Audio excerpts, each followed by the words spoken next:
Guys, शरीर में vitamin की कमी होने पर कई रोग और बीमारियों का सामना करना पड़ सकता है। बट जो लोग पर्याप्त मात्रा में अपने आहार द्वारा विटामिन की प्राप्ति कर लेते हैं, उनमें विटामिन की कमी ना होने के कारण रोग कम दिखाई देते हैं। बायोटिन्स हुए, वेजीज हुए, मल्टीविटामिन्स हुए, ये सब हमारी बॉडी के लिए बेहद जरूरी है। इनका इंटेक बहुत ज्यादा नीडी है। Vitamin C, vitamin E, omega 3, antioxidants, collagen supplements, ये कुछ ऐसे सप्लीमेंट्स हैं जो कि ग्लोइंग स्किन के लिए बहुत जरूरी होते हैं। सेम इसी तरह से हमारे बालों के लिए, आंखों के लिए, in fact all in all body को फिट रखने के लिए हमारी बॉडी को इन विटामिन का मिलना बहुत ज्यादा जरूरी होता है, क्योंकि हर एक विटामिन हमारे शरीर में कुछ ना कुछ कमी को पूरा करता ही रहता है। बट गाइस, फिर क्वेश्चन ये अराइज होता है कि कौन सी डाइट से कौन सा विटामिन मिलेगा। सो गाइस, फिक्र नॉट, आपके इस क्वेश्चन को आंसर करने के लिए हम आ गए हैं आपके लिए विटामिन पर बेस्ड एक वीडियो को लेकर। सो वीडियो को पूरा देखो और हमारे साथ जानो विटामिन के बारे में, क्योंकि हर विटामिन कुछ ना कुछ कहता है। So guys, to begin with हम बात कर लेते हैं सबसे पहले कि विटामिन का मतलब होता क्या है। सो गाइस, विटामिन का जो हिंदी मीनिंग होता है या इसका जो फुल फॉर्म होता है, ये एक लैटिन शब्द से लिया गया है, वीटा यानी कि लाइफ। तो आपको पता होना चाहिए कि वीटा का मतलब क्या है यहाँ पर, लाइफ, जिसे हिंदी में जीवन कहते हैं, और अमीन यानी एसेंशियल, जिसे आवश्यक कहा जाता है। इन्हीं दो शब्दों को जोड़कर एक पूरा विटामिन बनता है। ऐसे कार्बनिक पदार्थ, तो इन टर्म्स ऑफ डेफिनेशन अगर हम बात करें, तो ऐसे कार्बनिक पदार्थ जो रोग मुक्त जीवन के लिए आवश्यक होते हैं, उन्हें हम कॉमनली विटामिन कहते हैं। अब बात कर लेते हैं कि विटामिन की खोज की कब की गई थी, किसने करी थी और कब से ये शुरू होता आ गया है। सो गाइस, सन 1881 में लुनिन ने बताया कि अपने प्रतिदिन के भोजन में विटामिन मिल सके ऐसे पदार्थ आहार विधि में होने चाहिए। 1912 में विशेषज्ञ फूंक द्वारा सर्वप्रथम विटामिन शब्द का प्रयोग किया गया। तो अगर आपसे पूछा जाता है कि सबसे पहले विटामिन शब्द का यूज कब किया गया, तो वो है 1912। और अगर आपसे पूछा जाता है कि किसने किया, तो उसका आंसर है फूंक।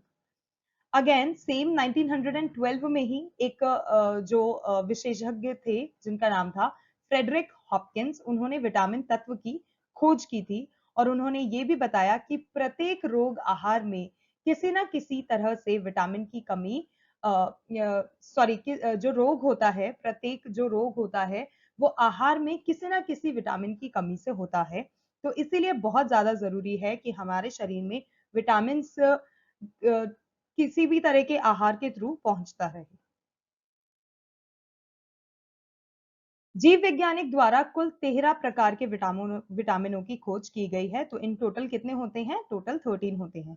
इन सभी विटामिनों को दो प्रमुख भागों में बांटा गया है। दो तरह के होते हैं, वाटर सॉल्युबल, जिन्हें हम जल में घुलनशील विटामिन के नाम से भी जानते हैं, और दूसरा है फैट सॉल्युबल, जिसे हम वसा में घुलनशील विटामिन के नाम से भी जानते हैं।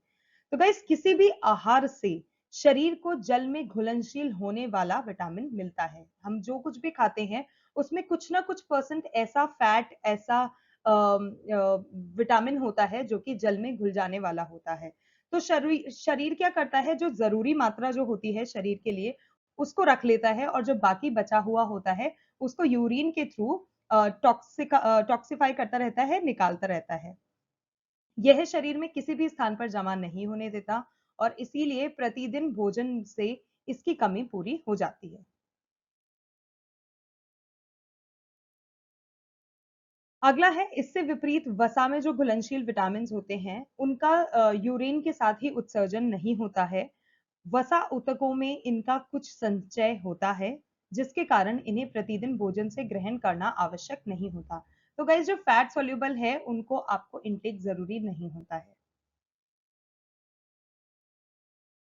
ओके, अब हम जान लेते हैं विटामिन के बारे में कुछ इंपॉर्टेंट चीजें।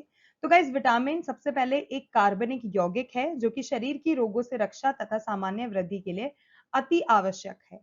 विटामिन बी और विटामिन सी जो होते हैं ये जल में घुलनशील होते हैं, तथा विटामिन ए, डी और के जो होते हैं ये फैट सॉल्युबल होते हैं। तो ये चीज भी आपको पता होनी चाहिए कि जल में घुलने वाले कौन से विटामिन होते हैं और फैट सॉल्युबल कौन से होते हैं।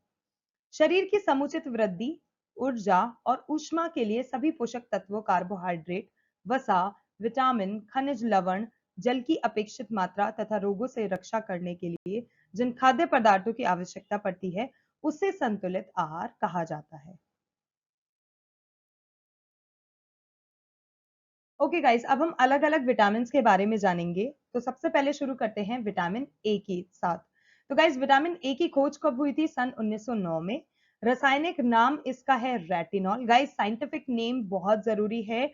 आपको हर एक शिफ्ट में पूछा जा रहा है और ये सभी, चाहे आप किसी भी कॉम्पिटिटिव एग्जाम की तैयारी कर रहे हो, सबके लिए आपको ये पता होना बहुत ज़रूरी है। तो जो ये रासायनिक नाम होते हैं, प्लीज़ इनको अच्छे से याद रखिएगा। तो विटामिन ए के रासायनिक नाम की बात करें तो वो है रेटिनॉल। इसके अभाव के कारण कौन से रोग हो सकते हैं? रतौंधी, संक्रमण का खतरा, जीरोप्लेथेलेमिया, प्लेथेलेमिया। ओके, सो ये भी इसके अभाव के कारण हो सकता है। अब बात करते हैं स्रोत की, आपको किन खाद्य पदार्थ से विटामिन ए की पूर्ति होगी? दूध, अंडा, पनीर, गाजर, चुकंदर, हरी सब्जियां, टमाटर, मछली, यकृत आदि। बात करते हैं कार्य की विटामिन ए किस कार्य के लिए अच्छा रहता है? तो गाइस, विटामिन ए आंखों के रोग से आपको बचाता है, त्वचा रोग से बचाता है। ओके, अगला हम बात करते हैं विटामिन बी वन के बारे में। तो जिसकी खोज हुई थी 1912 में। रासायनिक नाम इसका है थियामिन। इसके अभाव के कारण बेरी बेरी रोग हो जाता है। इस स्रोत की हम बात करें कि किनसे बी वन मिलता है, तो तिली, सूखा मिर्च, दाल, यकृत तेल, अंडा एवं सब्जियां, शतावरी, आलू, सूरजमुखी बीज, फूल गोभी, एक्सेट्रा। बात करें कार्य, तो गाइज रक्त परिसंचरण का कार्य विटामिन बी वन करता है, दिमागी विकास के लिए और हृदय रोग के लिए भी बहुत अच्छा माना जाता है vitamin B one. Okay, next है विटामिन बी टू। तो इसकी खोज हो गई थी 1920 में। इसका रासायनिक नाम है राइबोफ्लेविन, जिसके अभाव के कारण त्वचा तथा जीभ का फटना, ये सब शरीर में देखा जाता है। स्रोत की बात करें तो हरी सब्जियां, मांस, अंडे, मछली, पनीर, दूध, दही आदि, इसके थ्रू आपको विटामिन बी टू शरीर में मिलता है। कार्य की बात करें तो गाइस, त्वचा विकार, एनीमिया और रोग प्रतिकारक शक्ति बढ़ाने का जो कार्य करता है, वो विटामिन बी टू करता है। नेक्स्ट है विटामिन बी थ्री, जिसकी खोज हुई थी 1936 में। रासायनिक नाम की बात करें तो वो है निकोटिनाइमाइड, तो जिसको नियासिनामाइड भी के नाम से भी जानते हैं और निकोटिनाइमाइड के नाम से भी जानते हैं। इसके अभाव के कारण पेलाग्रा हो सकता है। स्रोत है मूंगफली, हरी सब्जियां, टमाटर, मछली, दूध, अंडे, मशरूम, गाजर, एक्सेट्रा। बात करें कार्य की, तो गाइस शरीर में कमजोरी, हृदय रोग, डायबिटीज, कोलेस्ट्रॉल संबंधित जो भी समस्याएं होती हैं, विटामिन बी थ्री उस पर काम करता है और बॉडी में उस चीज को रेगुलेट करता है। नेक्स्ट बात करते हैं विटामिन बी फाइव की। तो गाइज इसको खोज हो गई थी 1931 में। रासायनिक नाम की बात करें तो वो है पेंटोथेनिक एसिड, जिसे हम हिंदी में पेंटोथेनिक अम्ल के नाम से जानते हैं। अभाव के कारण बालों का सफेद होना। तो अगर आपके शरीर में बी फाइव की कमी है तो ये भी एक संकेत है कि आपके बाल सफेद हो रहे हैं। ओके, सो मंद बुद्धि होना, कि मतलब इतना आपका ब्रेन डेवलप नहीं हुआ है, तो वो भी विटामिन बी फाइव की कमी के कारण हो सकता है। स्रोत की बात करें तो मांस, मूंगफली, टमाटर, एवोकाडो, ब्रोकली, मछली आदि। कार्य की बात करें तो विटामिन बी फाइव जो होता है वो तनाव, संक्रमण, बाल, त्वचा संबंधित रोगों में काफी ज्यादा मददगार होता है। ओके, नेक्स्ट है विटामिन बी सिक्स। तो गाइस विटामिन बी सिक्स की खोज हो गई थी 1934 में। इसका रासायनिक नाम है पेरोडॉक्सिमिन।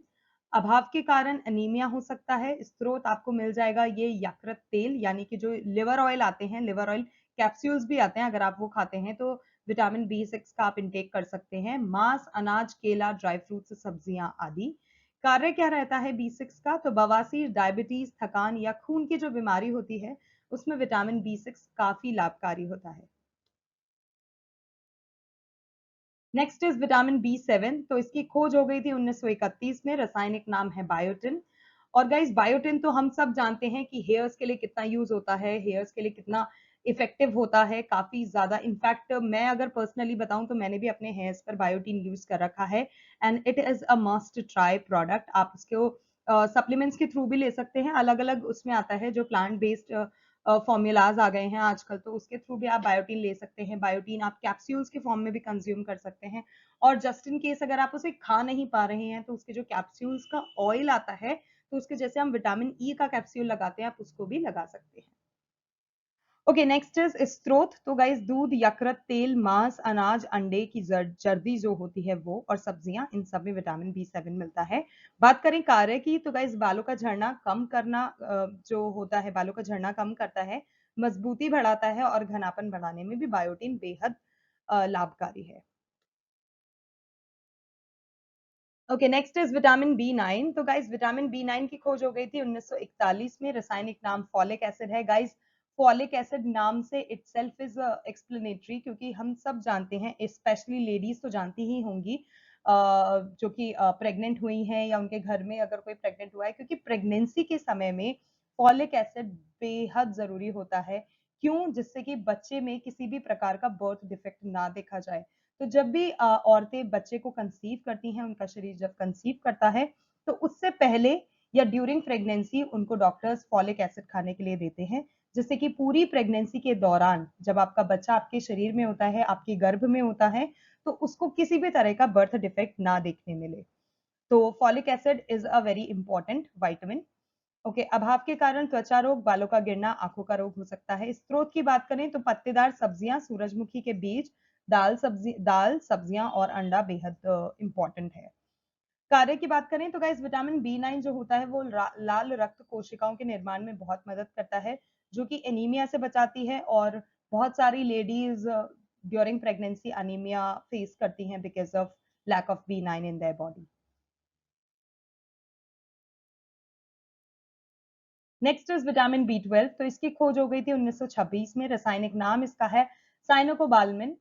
नेक्स्ट, अगर अभाव की बात करें तो गाइस एनीमिया हो सकता है। और स्त्रोत की बात करें तो दाल, सब्जियां, दूध, मांस, चिकन, फिश, अंडे, दूध, इन सब में विटामिन B12 देखने मिलता है। और विटामिन B12 जो होता है वो आपको लिवर के जो रोग होते हैं उनसे बचाता है, और शरीर में अगर अल्सर के बुरे लक्षण हैं तो उनसे भी बचाता है। ओके, नेक्स्ट हम बात करते हैं विटामिन C की। तो खोज हो गई थी 1912 में। रासायनिक नाम है एस्कॉर्बिक एसिड।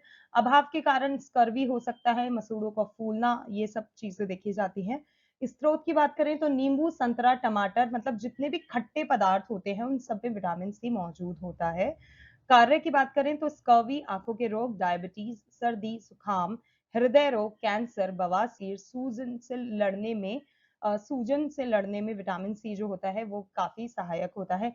इनफैक्ट गाइज, अगर आपने नोटिस किया हो तो कभी कभी गर्मी से हमारे मुंह में छाले पड़ जाते हैं, तो उस केस में भी जो विटामिन C की टैबलेट्स आती हैं जो कि बहुत सोल्यूबल होती हैं, उसको जैसे आप मुंह में रखोगे तो वो हमारे सलाइवा से ही घुलती चली जाती है, तो वो भी बहुत जरूरी होता है। वो शायद ऑरेंज बेस्ड कुछ होती है। Okay, next is vitamin D। तो इसकी खोज 1918 में हो गई थी। रासायनिक नाम कैल्सिफेरॉल है। अभाव के कारण रिकेट्स देखा जाता है बच्चों में। और एडल्ट्स की बात करें तो उनमें मलेरिया देखा जाता है। स्त्रोत है मछली, यकृत, तेल, दूध, अंडे, मूंगफली आदि। कार्य क्या होता है? तो गाइस, विटामिन D हम सब जानते हैं, हमारे दांत और हड्डियों की कमजोरी को दूर करता है। और इसका सबसे एक महत्वपूर्ण और सबसे लाभकारी जो स्रोत यानी कि सोर्स है, वो है सन। तो अगर आप सनलाइट अपनी बॉडी पर पड़वाते हैं जो सुबह मॉर्निंग के टाइम की अच्छी होती है, तो आपको विटामिन D की कमी नहीं होगी।